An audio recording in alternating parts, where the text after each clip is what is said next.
haftada Vision Board yayımında hər birinizi xoş gördüm. Mən bilirəm ki, siz hər il bu haqda çox şey eşidirsiniz, çox şey öyrənirsiniz. Bu mənim keçən ilki Vision panomdur. Bu isə yeni hazırladığım. Və buradan bir neçə sini çıxmaq şərtilə, hansı ki onlar sadəcə aktuallığını itirdilər, hamısı oldu. Amma bugün sizlə şey danışmalıyım. Mikrofon taxmağı unutmuşammış. Bu məsələni də həll elədik. Səmimi olacağım, həmişəki kimi. Vision panosuna qoyduğumuz bir qrup şeylərin var olmağı üçün lazımdır bizə maddi güc. Və biz bəzən bu haqda düşünə bilirik. Filan kəsin onsuz da pulu var və oradakı arzularını reallaşdıra bilər. Və unutmamaq lazımdır, arzular sadəcə maddi olmur. İnsanların mənəvi arzuları da var. Mənim 2025 üçün çoxlu mənəvi arzularım var idi. Çox sevinirəm, bir çoxu yüksək dərəcədə olub və artmaqdadır. Mənəviyyat çünki ölçülən bir şey deyil. Fəqət qəlbimdə hiss eləyirəm bunu. Zaten 2025 ərzində sizə sunduqlarımızdan da bunu görə bilərsiniz. Amma danışmaq istədiyim mövzu əsas nədir? Vision panosu niyə lazımdır? Xüsusi bir sehri varmı? Mən buna inanmıram. Maraqlı əkləmələrimiz varmı? Təbii ki. Məsələn, normalda arzuları yerinə yetər insanlar və əvvəlcədən vision board hazırlamış insanlar sonra birlikdə eləyəndə olasılıq faizi artır. Ona görə biz bugün iştirakçılarımızla birlikdə elədik, partimiz var idi, güldük, əyləndik, oynadıq, yedik, içdik, bir yerdə vision panoları düzəltdik, gözəl emosiyalar da düzəltdik, xoşbəxt idik, qəlbimiz sevgi ilə daşırdı, bir-birimizə gözəl diləklərdə bulunduq, hər kəs bir-birinin arzularına baxdı, ay nə qəşəng, ay mən də bunu istəyirəm, gözləm mən də eləyim kimi maraqlı söhbətlər oldu və bunun bir qatqısı olduğunu düşünürəm. Fəqət net olaraq baxsaq ki, bu niyə lazımdır? Bizim beynimiz fokus üzərinə proqramlıdır. Onlar o fokuslandığı şeyi həyatınızda var eləyir. Retikulyar aktivləşdirici sistem, siz bunu adətən RAS deyə eşidirsiniz. RAS-ın zaten məqsədi budur. Özündə olan dataya əsasən daha dar algıdadır. Yəni, sənin gördüyün və eşitdiyin hər şeyi algılamadığını bilməyin lazımdır. UV işıqlarını görmürsən, məsələn, ya da biri ilə söhbət eləyərkən paltarının bədəninə toxunduğunu hiss eləmirsən. Bu, o demək deyil ki, UV işığı yoxdur və paltarın bədəninə toxunmur. Sadəcə sənin fokusun orada deyil.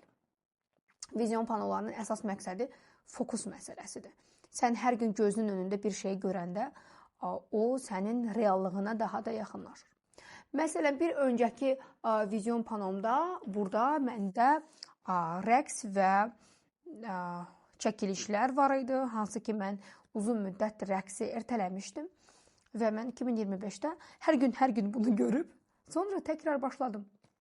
Rəqsə başlamaq qəribə, fərqli, xüsusi zaman tələb edən bir şey deyil. Əslində elədir, sadəcə mənim ona uyğun bir vaxtım yoxdur və buna görə də başladım. YouTube-dan qəşəng, xoşuma gələn koreografiya videoları tapmağa və kanallar tapmağa. Onları açıram və səsi qoşuram. Balaca bir kolonkam var, ona görüntü ekrandadır və mən onunla birlikdə gecə oynaya bilirəm. Çünki gün ərzində doluyam və müəyyən saat var, axşam, müəyyən saat var, randomdur bu saat. Yəni, faktiki bir yerə yazılıb getmək mənim üçün bu il çətin idi, amma 2026 üçün planım daha fərqlidir. Faktiki olaraq getmək və birlikdə canlı koreografiyalar öyrənmək istəyirəm.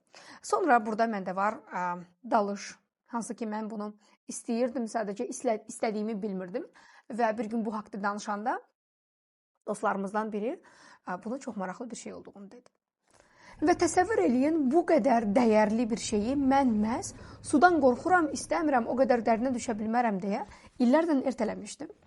Amma elə gətirdi ki, mən daimi bunu görürdüm, artıq bunu çox istəyirdim və belə bir ehtimal gələndə mən dedim ki, bunu dəyərləndirməliyəm. Kakraz bu mənim vision panomda da var, gedib ora bir tik ataram.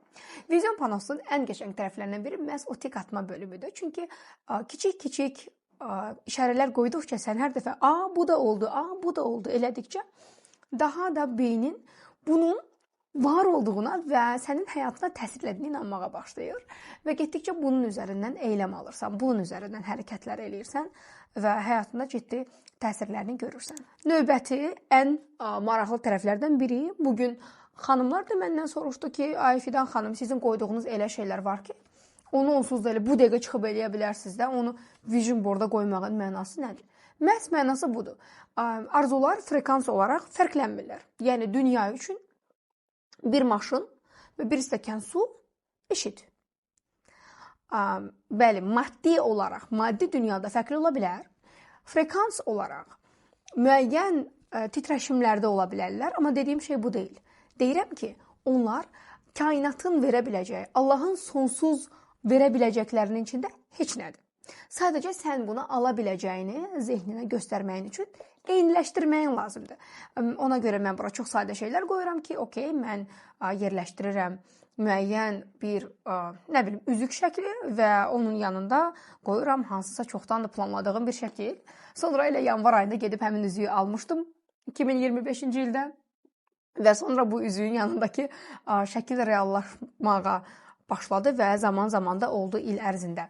Və məsələmiz budur. Mənim sizə vision boardla bağlı deyə biləcəyim ən qəşəng taktika budur. Nəzərə alsaq ki, mən hələ vision boardun trend olmadığı vaxtlardan, 2010-lardan vision boardlar düzəldirəm. Hansı ki, bu board formasında deyildi. Biz o zamanlar sinif yoldaşlarımızla belə bir şey özümüzdən çıxartmışdıq. Instagramın, reelslərin olmadığı dönəmdə. Gəlin hamımız arzularımızı yazaq və onun üzərindən baxaq. Sonra biz ona eklədik şəkilləri, kimlər də eləyə bilirdisə o şəkilləri tapırdıq və o proses daha çətin idi və çox maraqlı idi. Filan kəsə deyə o bizim üçün tapar filan və çox maraqlı keçirdi o bölümlər. İllərdir eləyən və illərdir gerçəkləşdirən, illərdir ciddi nəticələr alan biri olaraq bunu %100 sizə deyə bilərəm. Arzularınızı reallaşdıran həmişə Allahın izni ilə sizsiniz və həmişə sizin icazənizlə sistemdir. Bu hər zaman belə işləyir və siz bir şeyi həqiqətən istəyirsinizsə və ona daxili icazəniz varsa, bu sizin həyatınızda reallaşacaq. Arzular workshopu eləyirik biz hər il və fərqli formatlarda, artıq 6 ildir. Və bu ilki arzular workshopu azad ödənişlə oldu. Müəyyən bir qrup iştirakçı şansını dəyərləndirdi və qatıldı. Mən orada sizə bu haqda çox detallı danışdım, amma buradakı dostlara da kiçik bir bilgi vermək istəyirəm. Əgər hər hangi bir arzuya dair tıxanma yaşayırsınızsa və ya istəyirsiniz hər il yapışdırırsınız vision boarda alınmırsa, mütləq özünüzdən bunu soruşun. Mən həmin arzuma sahib olan insan haqqında nə düşünürəm? İnsan və ya insanlar haqqında nə düşünürəm? Necə hiss eləyirəm? Hansı fikirlərdəyəm? Və mən həmin arzuma sahib olan versiyamdan fərqli nələr eləyirəm? Məsələn, tutaq ki, sən ora qoymuşsan fit bədənli bir qız və sən səhər başlayırsan şirniyyatla çay içirsən, axşama qədər də yeyirsən, bəzi günlər ümumiyyətlə yemirsən, fiziksel hərəkətli deyilsən və deyirsən ki, bu məndə alınmadı. Çünki sən həmin qız kimi davranmırsan və məhz ona görə vision boardlar bizim üçün çox dəyərli və faydalıdır ki, görürük və xatırlayırıq. Telefon ekranına vision board qoyunmu? Son bir neçə gündə belə suallar almağa başladım. Bu haqda deyə biləcəyim bir dənə şey var. Mən telefonumun ekranına vision boardumu qoymuram. Niyə?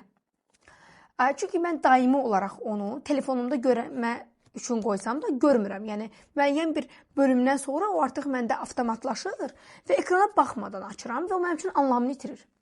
Mənim telefonumun ekranında günlük affirmasiyalarım, zikirlərim, təkrarlamam gerəkən sözlər və çalışmalar və bugünün çalışması deyə qoyduğum şeylər olur. Bunu adətən həftəlik və ya aylıq dəyişdirirəm. Yazı olur və daimi dəyişdiyi üçün də diqqət çəkir. Çünki hər dəfə arxa planını dəyişdirirəm, rəngini dəyişdirirəm. Bu şəkildə istifadə edirəm. Amma vision board mənim üçün tablodur və ya bir vərəqdə yazılmış yazıdır, fərq etməz. Mən çox inanıram, bir insan bir şeyi netləşdirirsə və beynində netdirsə, gözlərini qapatıp onu görə bilirsə, zaten reallaşacaq. Gözlərini kapatmaq demiş, bütün vision boarduna qoyduğun bütün şəkilləri və siyahısına yazdığın bütün arzularının tamamını, olmuş şəklini, hamısının eyni kadrda, yəni sən o kadrdasan, orada sənin seçdiyin hər şey var, özünü çevirdin, bu var, evə gəldin, bu var gibi, sanki bir dəqiqəlik bir fragment var sənin həyatından və orada hamısını görürsən.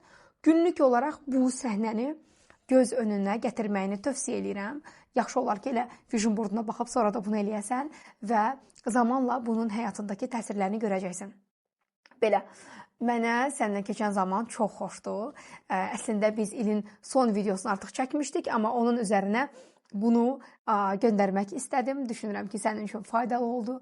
2026 qoy bütün arzularının ötəsində bir zaman olsun. Bugün əzizlərimə etdiyim o duanı sənin üçün də eləyirəm. Sənə diləyirəm bundan sonraki bütün illərdə arzularından daha çoxunu yaşamağı və layiq olduğuna, gerçəkdən layiq olduğunu istəmə cəsarəti arzulayıram. Çünki sən bu həyatda düşündüyündən daha çoxuna layiqsən. Sadəcə bəzi şeyləri xəta, günah, səhv adlandırıb, çarpazlaşdırıb, özünü ayrışdırmısan və mənə olmaz elan eləmisən. Ona görə mən sənə bu duanı eləyirəm bu il üçün və bundan sonraki həyatın üçün. İnşallah bundan sonraki yaşamında daha cəsarətli olarsan, daha çox şey istəyərsən və unutma, onun xəzinəsi sonsuzdur və kainatda hər şey var, hər şey əlin çatacaq qədər yaxınındadır. Sadəcə olaraq sənin özünü aşmağın lazımdır. Bəli, sən bu gecə doğru çalışman eləyib sabah milyoner olmayacaqsan, belə bir şey yoxdur. Amma sən artıq zaman-zaman özünə icazə verəcəksən maliyyəni öyrənməyə, özünə icazə verəcəksən zehninlə işləməyə və 2026-da sənə ən böyük arzum özünlə keçişməyindir. Və bu yolda dəstək lazım olarsa, məni yol yoldaşın olaraq seçmək istəsən, qapılarım sənə sonsuza qədər açıqdır. Mən və komandam səni gözləyirik, amma ümumi olaraq bu bir içdən, qəlbdən dua, diləkdir. Əziz yol yoldaşım, biz burada müəyyən bir yol gedirik səndən və çox təşəkkür edirəm mənimlə birlikdə olduğun üçün. Çox təşəkkür edirəm bu il, bu ay, bu günlər üçün nə qədər vaxtı buradasansa və diləyirəm irəli zamanlarda daha çox dostlarla gözəl yollara davam eləyərik. Özünə çox yaxşı bax, ilin günün xoş gəlsin. Görüşənədək hələlik.